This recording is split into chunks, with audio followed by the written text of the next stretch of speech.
everyone. It's really great to start off the afternoon, actually. And over the lunch break, I had a lot of thoughts churning in my head from the morning, because there's a really interesting resonance here where in the morning we talked about sort of values and these larger systems and institutions. And now I'm going to talk about how we feel about those things and how people feel and how people are responding, particularly through grief and through mourning, which I think is becoming one of the defining pieces of this moment in time, and particularly when we think about climate change. So I wanted to start off with this, and whenever I talk about this stuff, people always tease me that I bring the joy, because I always talk about ecological disaster and depression. So I thought it was particularly fitting to talk about being bereft, and I think this quote from Mick Smith is particularly important to think about when you think about what it means to do the work that we do and to work with the more than human world, to work with other beings, to work within larger socio-ecological changes that are happening, and to admit that we are touched by this loss. And I think this is hugely important, because if we don't acknowledge, which we often don't, because as scientists and academics we're told, we have to be somewhat objective and we can't weep over our work, and I do weep over my work, which we'll talk about.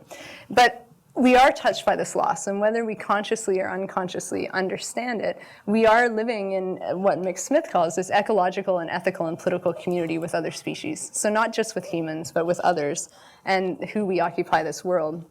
And I think that there's a really interesting resonance with Judith Butler's work, where she was looking at what counts as a mournable body within humans. So whose body counts, whose body doesn't, who's silenced, who's not, who has the opportunity to speak and be politically and ethically represented.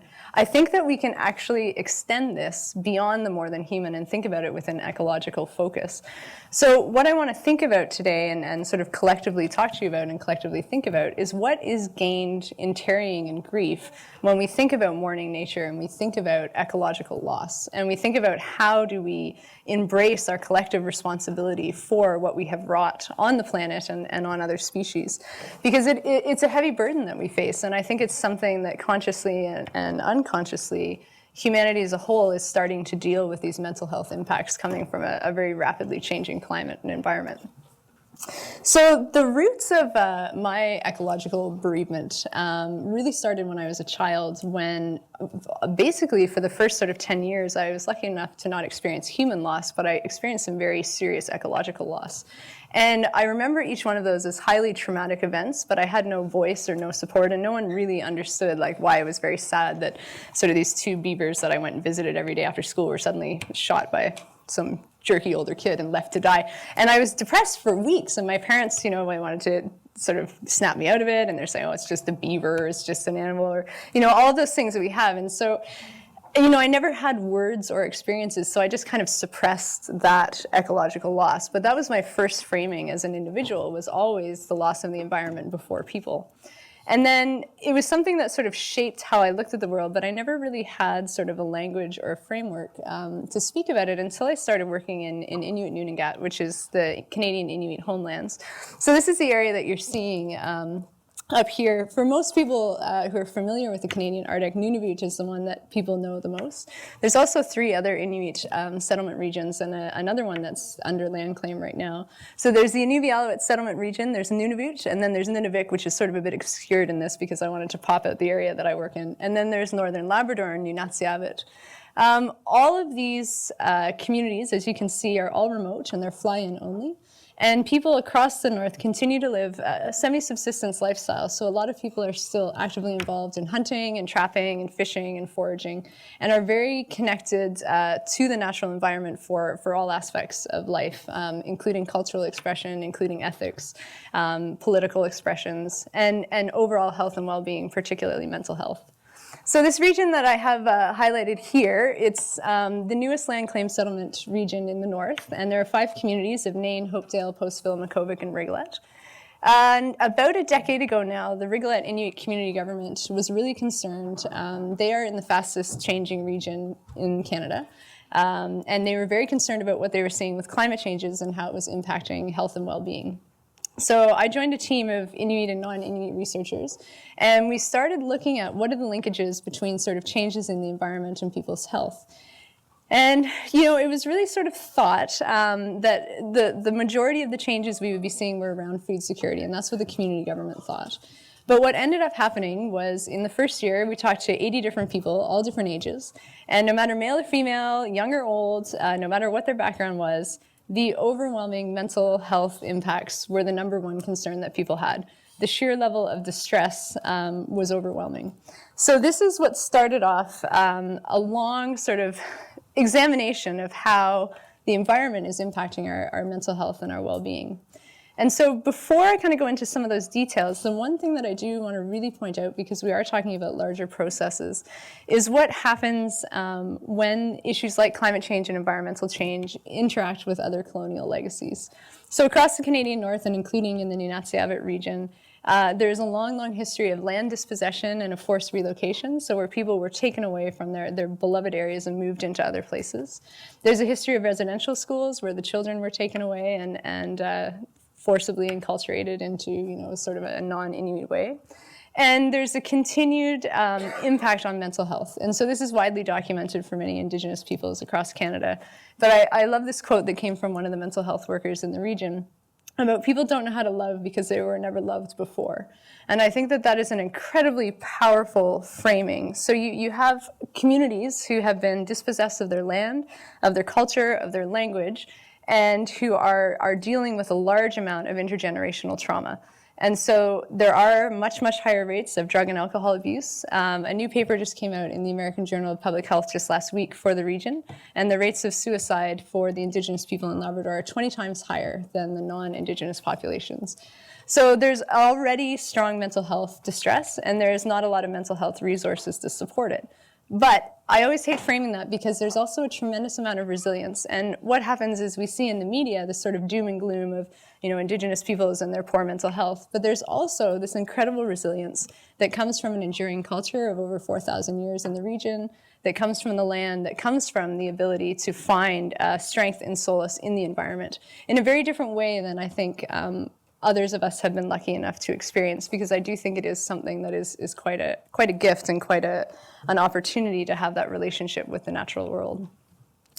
So for these, the people that I work with, when we were talking about, what the land means, this is one of my favorite quotes that was sort of explained to me, is that, for me, my government is my land. And so what that says in a very short, sort of profound statement is the land for the Inuit and Nunatsiavut is where everything came from. So whether it's politics, whether it's ethics, whether it's economics, whether it's culture, it's all emergent from the land. So when you have this sort of deep, deep relationship, even subtle alterations in climate and environment can have massive changes to how people experience their relationship, which then can have large changes to their health and well-being, particularly their mental health. So when you start looking into this within this linkage between climate change and mental health, the biggest thing that people were identifying is that everyone feels a part of the land. It's not just a relationship, it's an embodiment. And people really feel, as you can see in this, it's me, it's us, it's my people. There's that sense of belonging and a deep, deep attachment. And so if people aren't getting out on the land and they're not going off to practice their cultural activities and they're not actively hunting with multi-generations of families and they're not passing on cultural knowledge, there's a huge disruption in identity, in well-being, in people's ability to cope with other sorts of changes, including environmental changes. So people talk about, if you don't get out on the land, you don't feel like people. And this is one of my favorite quotes too. This was actually said by a young 25-year-old who's a very renowned hunter and kayak maker. And there's something really poignant about this, about how we feel less human when we are, say, walking up and down by the construction outside on the way up to lunch, or we're in environments inside when we're not outside. There's something about feeling less human, and there's something about feeling more human when you're out on the land and you're connecting to that sort of natural world. And so this idea of being that as being in the environment and being of the environment as a fulfillment of what it means to be human is something that is very, very important for Inuit in the North. So when we are talking to people about, a lot of climate scientists, there's been probably almost 30 years of people documenting observational changes in the North. And so people talking about, what are you seeing? What are you experiencing? What do you observe? But there was nothing that was asking people, how do you feel about these changes? And so the moment for us and this team came when we were talking to one of the elders in Rigolet, and she was actually the first person that we were discussing things with, and she spent about an hour and a half documenting all the different changes and how the sea ice was changing and how it used to freeze up in October and break up in May, and now it's freezing up in January and breaking up in April. So you have this massive compression of that, how the weather was changing, how the climate was warming, how there's huge storms, how there's different species. So she had sort of given this whole list, and when she was done, I said, how do you feel about these changes? And it was such a profound moment for her that she just broke and she just cried, and then everyone started crying because there was a lot of people in the room who were Inuit. And it was this understanding that nobody had ever said, how do you feel about these changes? That we were so focused on documenting the science and documenting the observations and documenting the changes that we forgot about the human emotion to the loss of what those changes meant. And so you can see that there's strong emotional responses. So we saw everything from stress and distress to very serious depression that was directly linked by people to not being able to travel on the land or to hunt. Anger, frustration, seeing it as something that was being imposed upon them in a way they had no control over. And one of the biggest responses that came out was grief and mourning. So a lot of people talked about how they grieved the loss of the land and the loss of being able to get out on the land as though they would grieve a death. And a lot of people talked about anticipatory mourning, which was very interesting. So they were very clear. They're clear they were mourning the present, and they were also clear that they were mourning the changes that they knew were going to come. Because, Inuit in the north are very aware that the changes that have already started are going to continue on, because unless we mitigate in a drastic way, they're going to continue to be at the front lines of global environmental change. So people were able to distinctly separate the different types of mourning. So a present acute mourning, a mourning for what was coming, and then a yearning for the past mourning that was also happening. And then other things that were coming up very strongly and related to this and connected to the grief and the ecological loss was the other determinants of mental health that were being impacted. And so one of the things that people talked about a lot was that they themselves or friends or family members were choosing to fill the now empty time that was previously filled by going out hunting or being at the cabin or doing other productive things out on the land. They were choosing to fill it with more drugs or alcohol usage. And so this is very interesting because we always say, we're not saying climate change causes drug or alcohol usage, and I got quoted once by the Lancet. It was not good. So I'm always really careful since then. We're not saying that, but what we're saying is that people are directly making a linkage. And now with work that's coming out in Australia around climate change and mental health related to long-term drought, they're finding the exact same things, that people are responding to the acute trauma of losing the connection to the land and with the empty time by choosing sometimes to fill it with more drugs and alcohol. The other thing that's coming up as well, and this is particularly relevant to the Canadian North, where there is already higher levels of suicide, is a lot of people are very, very concerned, especially the mental health practitioners, that these changes in climate and environment may lead to more suicide ideation or attempts, particularly by middle-aged adult males. So for the middle-aged adult males, a lot of their identity and their economic well-being and their socio-cultural framing is from being the provider of the families and the communities and continuing to be off hunting and trapping. When the conditions and the weather have changed so much that they're unable to do that and they're stuck in the community for long periods of time, there aren't other activities to fill that time positively within the community. And so you see a lot of alienation around the middle-aged adult male in the communities that I work with, and a lot of depression and sadness and grief from that, and a lot of sense of loss of identity. So the health professionals are watching this very closely because they're very concerned that this may trigger some suicide ideation responses. And it's not unheard of because there are 2 seasons in the north where there are spikes, where people, there's higher rates of suicide attempts. And that's in the fall freeze up when the ice is coming in. And so people are trapped in the community because they can't get out on the water or the land and the ice hasn't frozen enough to travel. And then in the spring when it's breaking up and you're in the same thing. So people, they're used to having sort of a couple weeks of being stuck, and that's what everyone talks about, like you're stuck in the communities. But what's happening now is sometimes those periods are 6 to 8 weeks on each side. So you've got 4 months of the year now where people are sometimes completely stuck. And that is triggering some very strong mental health responses as well. And so people are watching this very, very closely. But again, we're not saying climate change causes suicide by any means, because it's a very complex factor. But what we are looking at is how climate change is becoming an additional stressor that is being imposed on communities who have already had many, many other stressors and mental health problems imposed upon them from external forces. So it's just another in a very complex factor, so it can be both direct and indirect. So in 2014, Joe Confino published this great article in The Guardian, and he asked two questions that have stuck with me since, and I think about them all the time. And I think that they're incredibly profound for us to think about why aren't we on the floor, doubled up in pain at our capacity for industrial scale genocide of the world's species? And is it possible to hold all the grief in the world and not get crushed by it? And so this is what actually I spend a tremendous amount of my time thinking about and trying to come to grips with on my own. And next year, in I think January, February 2017, myself and another editor are publishing a co-edited book that's looking at this, at Mourning Nature, from people from around the world who are trying to deal with this question about how do we cope with the grief and the loss that comes from this, and what does it mean when you're thinking about it from a planetary mental health perspective? How do we include loss and grief? And what do we do to cope with it? What do we do to support it? What do we do to celebrate it, to memorialize it, when we currently don't have any systems or rituals or structures to grieve non-humans? And in fact, if you often try to bring it up, I don't know if anyone has ever brought up with their friends or family about being sad about an environmental loss or talking about how to ritualize, people don't often know how to respond. We're already so uncomfortable by grief generally in sort of many Western societal places, that to talk about grief beyond the human is almost inconceivable for many people.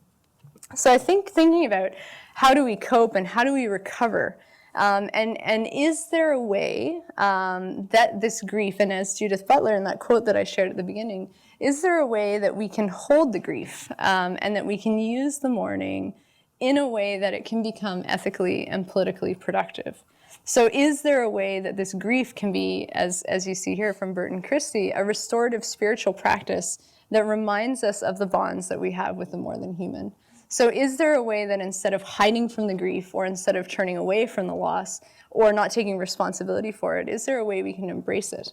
And what would that mean if we're people who work within various contexts in mental health, and we're thinking about it from within this context of the workshop today, within this larger planetary perspective? How do we support ourselves and others to experience this grief? And how do we create collective communities that could be politically and ethically mobilizing, that could be one way that we respond to what's happening? That could be one form of protest that we sort of respond in a way to celebrate and express and respect the loss of life that's happening. So the questions that I think about a lot, and I don't have answers to, so I'm going to throw them out here, is how do we think with grief?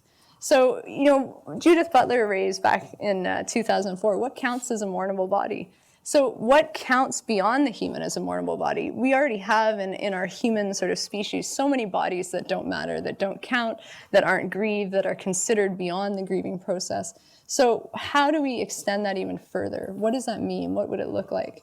And how do we cultivate vulnerability to ecological grief and loss? Is it desirable? Do we want to do it? If we did, what would it look like? What shape would it take? What would it do to us to try to do that? And is there this sort of political and ethical ability that we have to sort of hold grief, to speak about it, to talk about it? Can it be politically motivating? Is there an ethical lesson for us to learn? And I think there's something really interesting about this that I was sharing with a couple of people at lunch, is since there's very few people working on climate change and mental health in the world, and I'm the only one that works on it on the North currently in sort of any extended way. So the media right now is really into this topic. Like, it's really picking up steam. People are really excited. So I get a lot of calls about this from the North, and then there's this group in Australia, and so it's always us providing the same quotes. But a couple months ago in the Toronto Star, I was quoted saying that I had also experienced sort of very strong emotional responses and breakdown from spending 10 years working with people on their own ecological grief. So experiencing my own grief, experiencing theirs, having vicarious trauma. And so I talked about this very publicly, and I figured, it's going to come out in the book anyways, so I might as well get it out. And since that point, I have been inundated with people from all over the world who somehow found the article, who send me their own ecological grief narratives, and who are reaching out and saying, I can't believe, as an academic, you would say that to a media person. Well done. I don't think they think it's that smart to do, but I did it. So there was that. But a lot of people are reaching out and saying, I haven't ever told people that I feel this way, or I have large amounts of panic, or I'm currently in counseling talking about these things. And a huge amount of environmental activists and scientists have reached out to say, I feel traumatized by the work that I do, and I have no one to talk to, and I have nowhere to go, and I have nowhere to articulate this.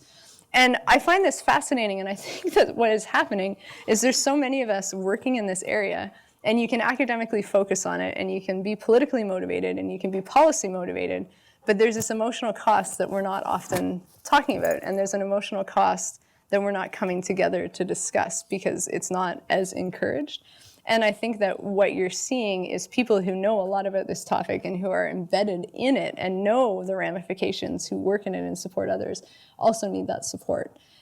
So I've been particularly fascinated by what happened by sort of having one sort of sentence quote saying, I got really sad and had an emotional breakdown, has led to this sort of global narrative of people reaching out.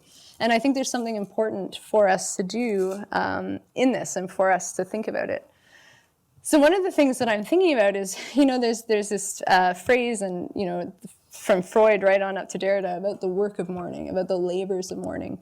So I'm wondering now if one of the signature labors of the Anthropocene is this ecological mourning.